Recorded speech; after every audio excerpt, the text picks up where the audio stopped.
There are a lot of things you can do with hover effects. You can move things up, down, grow, shrink, but let me show you a cool effect that when you place your mouse over these cells, an overlay with more options pops up.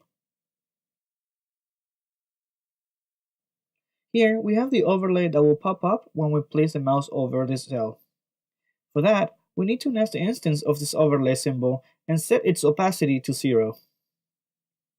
Why 0? Because now we're going to add a CSS transition to make it appear. With the overlay symbol still selected, go to Prototype, Smart Layers, and Hover Effect.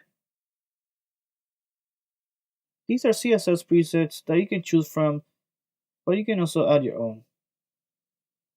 In this case, we're going to use Fade In. And because this is a symbol, all you have to do is change the background of the artist to reuse it again. When we preview it, the overlay is not visible until you hover over with the mouse and phase in. That's why it's very important to set the opacity of the overlay to 0. This is very simple, but it's a nice effect. I hope you like it.